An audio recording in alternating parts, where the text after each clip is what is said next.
కోడలు అనామిక పంచర్ షాపులో దీనంగా కూర్చొని, పంచర్ షాప్ తీసి 2-3 గంటలు గడిచింది. ఇంతవరకు ఒక్క పంచర్ కూడా వేయలేదు. కనీసం గాలి కూడా కొట్టలేదు. 10 రూపాయలు సంపాదించింది లేదు. ఏంటో ఈ జీవితం, ఏమీ అర్థం కాకుండా ఉంది అని అనుకుంటూ ఉండగా శ్వేత స్కూటీ మీద వచ్చింది. ఏమైంది మేడం? పంచర్ వేయాలా, గాలి పట్టించాలా? పంచర్ అయితే 50 రూపాయలు, గాలి పడితే 10 రూపాయలు. చెప్పండి, ఏమైంది మీ స్కూటీకి?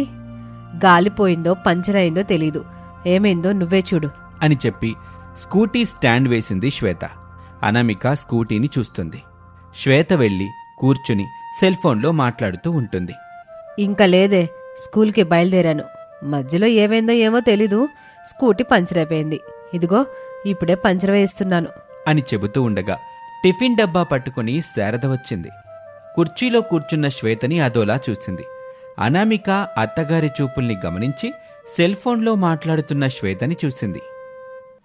మేడం, ఒకసారి ఇలా స్కూటీ దగ్గరికి రండి అని పిలిచింది. నేను రాను, ఇక్కడే కూర్చొని ఫోన్ మాట్లాడుతూ ఉంటాను. నువ్వు ఆ స్కూటీ పని చూడు, తొందరగా చెయ్యి, నేను తొందరగా స్కూల్కి వెళ్ళాలి అని శ్వేత చెబుతూ ఉండగా అనామిక తన అత్తగారు శారదని చూసింది. శారద కోపంగా అనామికాని చూస్తూ ఉంటుంది. భయంగా తనలో తాను ఇలా అనుకుంటుంది. రాక్షస బలిలాగా పెద్ద పెద్ద కళ్ళు వేసుకుని ఎలా చూస్తుందో చూడు. ఇప్పుడు ఆ మేడం కుర్చీలో నుంచి లేవకపోతే ఇంటి దగ్గర రాత్రి 12 వరకు నాకు తలనొప్పి తెప్పిస్తుంది. ఏదొకటి చేసి ఆ మేడంని అక్కడి నుంచి లేపాలి అని అనుకుంటూ పైకి మాత్రం, మేడం ఒకసారి ఇలా వచ్చి స్కూటీని స్టార్ట్ చేయండి. నేను మళ్ళీ చేస్తాను, ఉండవే, స్కూటీ రెడీ అయినట్టుంది అని ఫోన్లో చెప్పి స్కూటీ దగ్గరికొచ్చింది శ్వేత. అది చూసి శారద మౌనంగా వచ్చి కూర్చుంది. శ్వేత డబ్బులిచ్చేసి రెడీ అయిన స్కూటీని తీసుకుని అక్కడి నుంచి వెళ్ళిపోయింది. ఆ డబ్బులు తీసుకుని అనామిక శారద దగ్గరికి వచ్చింది. తన చేతిలో ఉన్న డబ్బుల్ని శారదకి ఇచ్చింది. ఇలా సంపాదిస్తే నీకు నీ పిల్లలకి అన్నం ఎట్టా పెట్టాలి, వాళ్ళకి బడికి ఎట్టా పంపించాలి, వాళ్ళకి బట్టలు ఎట్టా కొనాలి చెప్పుకోళ్ళా? ఈ సంపాదనతో ఏం చేయమంటావు? అత్తయ్య, ఈరోజు కొంచెం ఇబ్బందిగానే ఉంది. ఇంతవరకు ఏ బండి రాలేదు.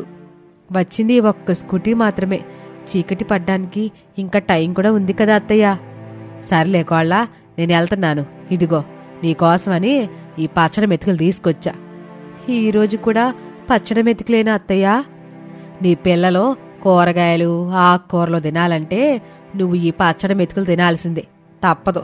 లేదు నీ కాయగూరలే కావాలంటే మరి బాగా సంపాదించు. సరే అత్తయ్య, నా గురించి ఎందుకులేండి, పిల్లలకి కమ్మని కూరలతో అన్నం పెడుతున్నారు, నాకది చాలు. నువ్వు బాగా సంపాదిస్తేనే నీకు మంచి బతుకుంటది, మంచి అన్నం ఉంటది. లేదంటే అని చెప్పి అక్కడి నుంచి శారద వెళ్ళిపోతుంది. అనామిక కూర్చుని ఏదైనా బండొస్తే బావుండని ఆశగా చూస్తూ ఉంటుంది. శారద ఇక ఇంటికొచ్చేసింది. అరుగు మీద కుర్చీలో కూర్చుని ఉన్న ప్రసాదు శారదని చూసి, శారద, నువ్వేం చేస్తున్నావో నీకు కొంచెమన్నా అర్థమవుతుందా? అర్థమవుతుంది. నేను చేయాలనుకున్నది నన్ను చేయనివ్వండి. మీకు బాధగా ఉంటే వెళ్ళి మీ కోడలకి మీరు సహాయం చేసుకోండి, అంతే తప్ప నన్ను అడ్డుకోవడానికి మాత్రం ప్రయత్నం చేయబాకండి. అది మనిద్దరికీ మంచిది కాదు.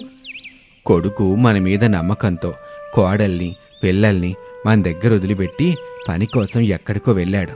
డబ్బులు పంపిస్తూనే ఉన్నాడు. అయినా నువ్విక్కడ కోడల చేత పంచర్ షాప్ పెట్టించి డబ్బులు సంపాదిస్తున్నావు. పైగా తిండి కూడా సరిగ్గా పెట్టడం లేదు. కొడుకు సంపాదించి పంపిస్తున్న డబ్బులతోనే కదా పిల్లలకి మంచి బట్ట అన్నం పెడుతున్నాను, స్కూలుకు కూడా పంపిస్తున్నానుగా, వాళ్ళకి ఫీజులు కూడా కడుతున్నాను. ఇప్పుడు ఇంక నేనేం చేయమంటారు? మరి కోడలు చేసిన పాపమేంటి శారదా? కోడల్ని ఎందుకని అట్టా సంపాదించమని ఓ ఇబ్బంది పెడుతున్నావు? నేను చెప్పినా ఇప్పుడు మీకేమీ అర్థం కాదు. మీకు అర్థమయ్యేలాగా నేను చెప్పలేను అని శారద ఇంట్లోకి వెళ్ళిపోయింది. ఏదో ఒక రోజున నీ పాపం పండుతుందిలే శారదా. కోడల్ని ఇంతలా బాధ పెడుతున్నావుగా, చివరికి ఆ కోడలి నీకు దిక్కవుతుంది అని అనుకుంటూ ఉండగా పంచర్ షాపు దగ్గర కూర్చున్న అనామిక చేయటానికి పనిలేక బాధపడుతూ ఉంటుంది. సరిగ్గా అప్పుడే తన సెల్ ఫోన్ మోగుతుంది. నంబర్ చూసి సంతోషపడింది. ఆయన ఫోన్ చేస్తున్నారు అని అనుకుంటూ ఫోన్ రిసీవ్ చేసుకుంది.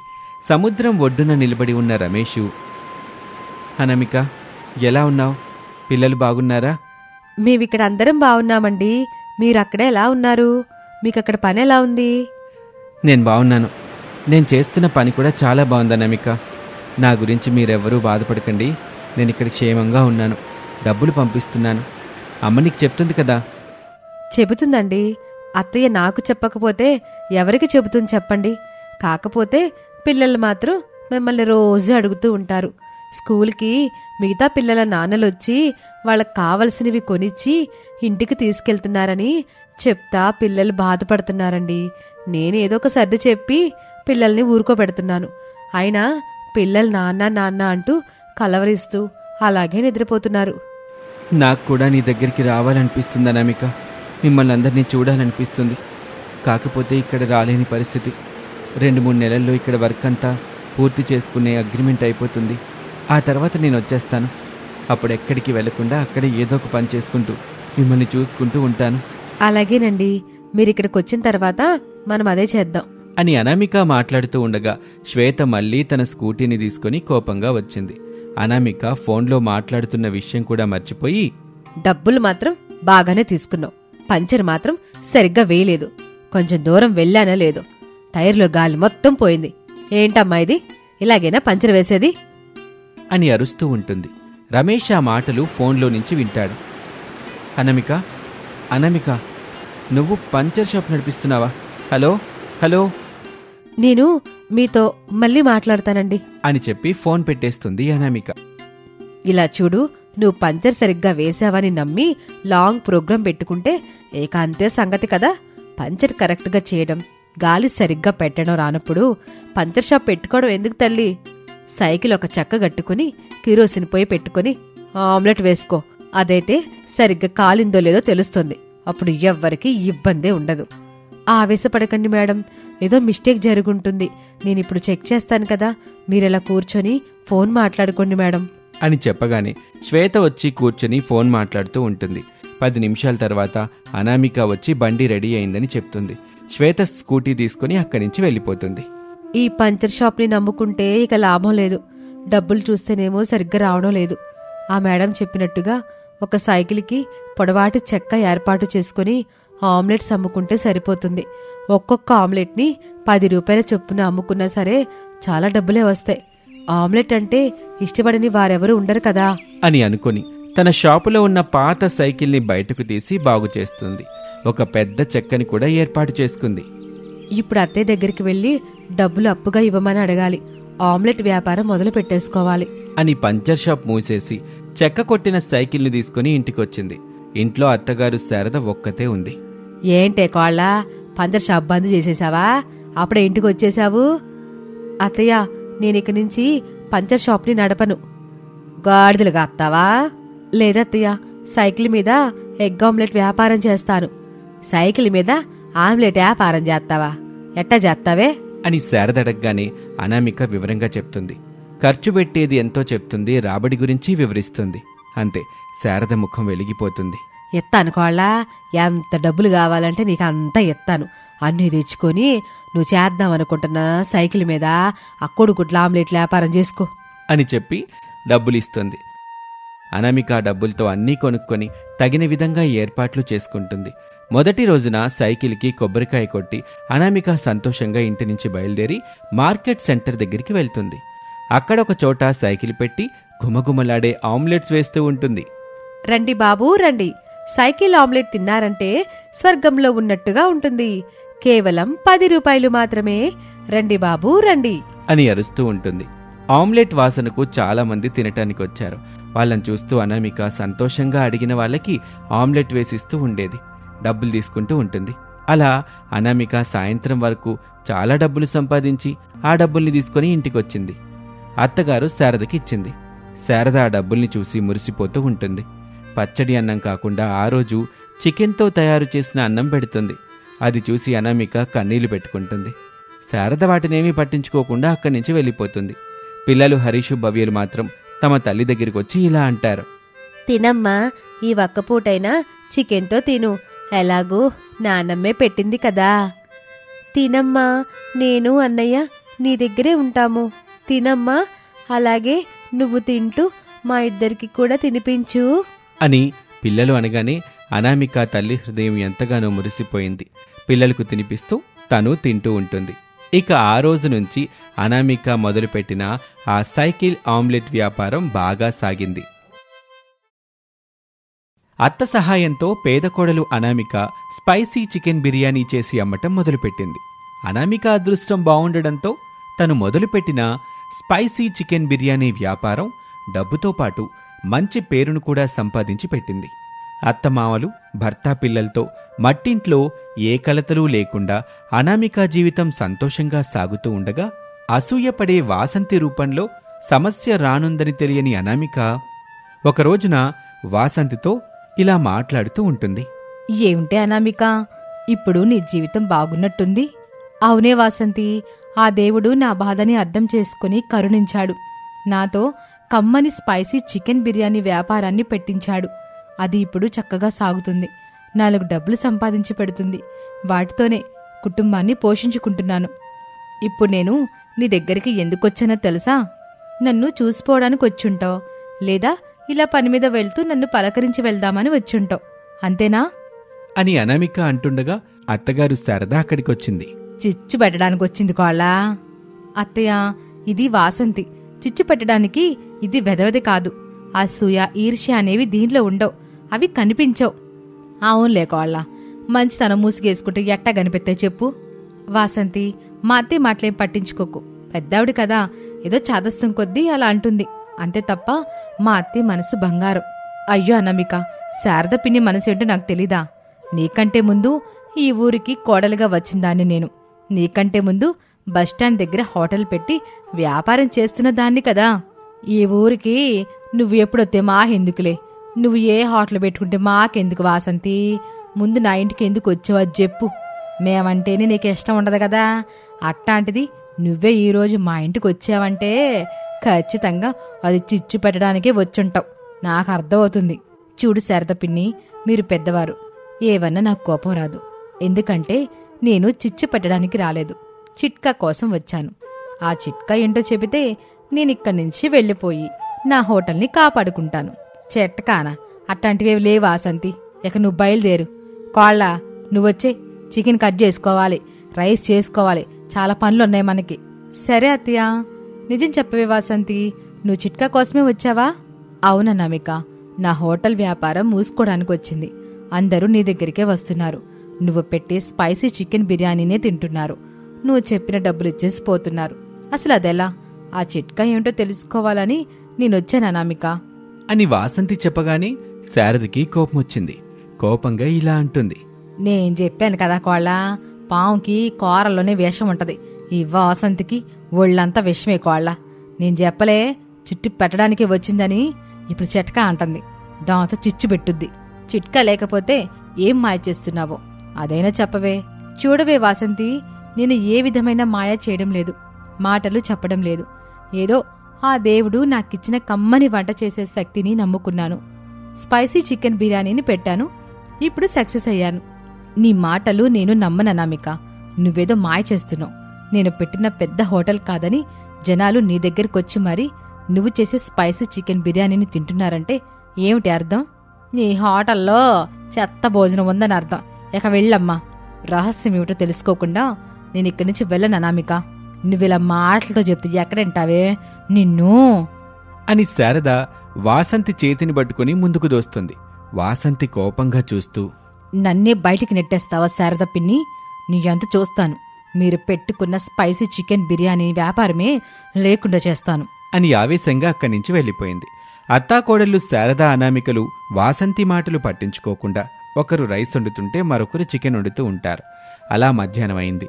రోజులాగానే ఆ రోజు కూడా స్పైసీ చికెన్ బిర్యానీ రెడీ చేసి అమ్మటం మొదలుపెట్టారు.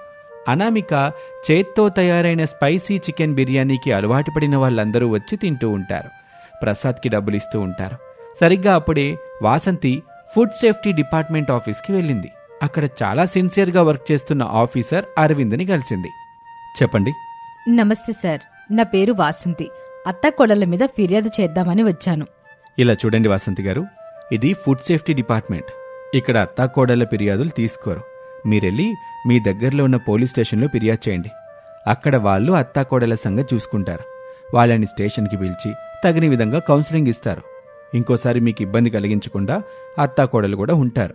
అయ్యో సార్, అత్తాకోడళ్ళు నన్ను ఇబ్బంది పెట్టడం లేదు సార్, జనాలందర్నీ ఇబ్బంది పెడుతున్నారు. అదే వాసంతి గారు, మీరు మీ దగ్గరలో ఉన్న పోలీస్ స్టేషన్కి వెళ్ళి గలవండి.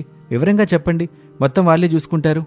సార్, నేను చెప్పేది మేముంటున్న ఏరియాలోని అత్తాకోడళ్ళు గొడవ పడుతూ ఎలా పడితే అలా తిట్టుకుంటూ మాకు మనశ్శాంతి లేకుండా చేస్తున్న అత్తాకోడళ్ళ గురించి కాదు.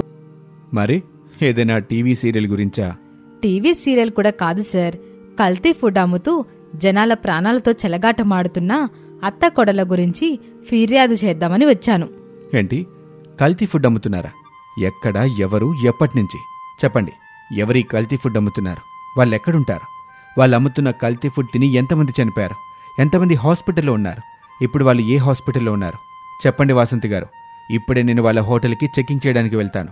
మీరు చెప్పినట్టు కల్తీ ఉంటే ఖచ్చితంగా అని అరవింద్ మాట పూర్తి కాకముందే వాసంతి మాట మధ్యలో కల్పించుకొని, ఆ అత్తాకోడలని ఖచ్చితంగా ఉరిశిక్ష వేయండి సార్.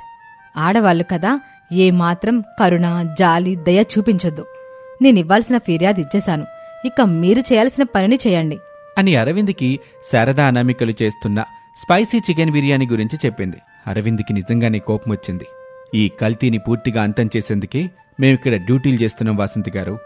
నేరస్తులు ఎవరైనా, ఎంతటి వారైనా వదిలిపెట్టేది లేదు. ఎలాంటి రికమెండేషన్ని నేను పట్టించుకోను అని చెప్పి అరవింద్ అక్కడి నుంచి బయలుదేరతాడు.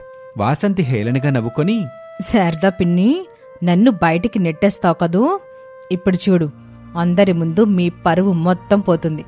ఫుడ్ సేఫ్టీ ఆఫీసర్ అరవింద్ గారు మీ దగ్గరకు వస్తున్నారు. పర్మిషన్ లేదంటూ, కల్తీ అంటూ మీ వ్యాపారాన్ని మూసేస్తాడు. మీకు జైలు శిక్ష పడుతుంది. నేను హ్యాపీగా ఉంటాను అని చెప్పి అక్కడి నుంచి ఆటోలో స్పైసీ అత్తాకోడళ్ల బిర్యానీ అమ్ముతున్న చోటికి బయలుదేరింది. అత్తాకోడలు స్పైసీ చికెన్ బిర్యానీ అమ్ముతూ ఉంటారు. అరవింద్ ఒక ఆఫీసర్లా కాకుండా బిర్యానీ తినడానికి వచ్చిన వాళ్ళ ప్రసాద్ దగ్గరికి వచ్చాడు. డబ్బులు పట్టుకొని, ఎంత పెద్దయినా? సింగిల్ బిర్యానీ అయితే 100 రూపాయలు బాబు, డబ్బులైతే 200. చెప్పండి బాబు, మీకేది కావాలి? సింగిల్ కావాలా, డబ్బులు కావాలా? మీరు తినాలనుకుంటే సింగిల్ తీసుకోండి బాబు. ఇంటి దగ్గరున్న మేడము, పిల్లల కోసమైతే డబ్బులు తీసుకోండి. 4 కడుపు నిండగా తినచ్చు, ఎట్లాంటి ఇబ్బంది ఉండదు. ముందుగా సింగిల్ పెద్దయినా, నేను తిని చూస్తాను. నాకు నచ్చితే అప్పుడు డబ్బులు తీసుకుని ఇంటికెళ్తాను. ఇదిగోండి 100 అని చెప్పి అరవిందు డబ్బులిస్తాడు. ప్రసాద్ డబ్బులు తీసుకొని, శారదా, ఈ బాబుగారికి single plate spicy chicken biryani నివ్వు. సరేనండి అని చెప్పి శారద ఒక ప్లేట్లో స్పైసీ చికెన్ బిర్యానీని వేసి ఇస్తుంది.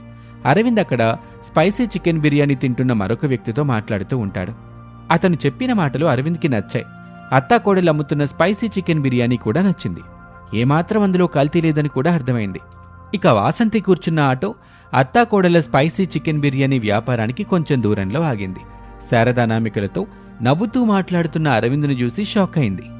అత్తాకోడళ్ళు డబ్బులిచ్చి ఆఫీసర్ని కొనుంటారు. ఆఫీసర్ని కూడా గట్టిగా అడుగుతాను.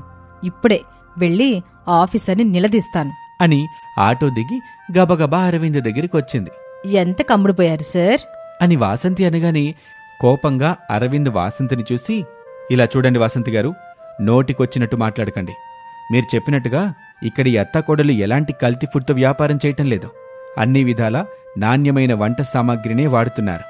ఇలా చూడమ్మా వాసంతి, మేము ఫుడ్ వ్యాపారం చేస్తున్నాం గాని కల్తీ ఫుడ్ కాదు, నాణ్యమైన ఫుడ్ వ్యాపారమే మేం చేస్తున్నాం. నేను నమ్మను. మీరు అమ్ముడిపోయారు సార్. మీ మీద నేను పోలీస్ స్టేషన్లో ఫిర్యాదు చేస్తాను. అంత శ్రమ మీకెందుకు చెప్పండి? నేనే మిమ్మల్ని దగ్గరుండి పోలీస్ స్టేషన్కి తీసుకెళ్తాను. నన్ను తిట్టినందుకు నేనే మిమ్మల్ని అరెస్టు చేస్తాను.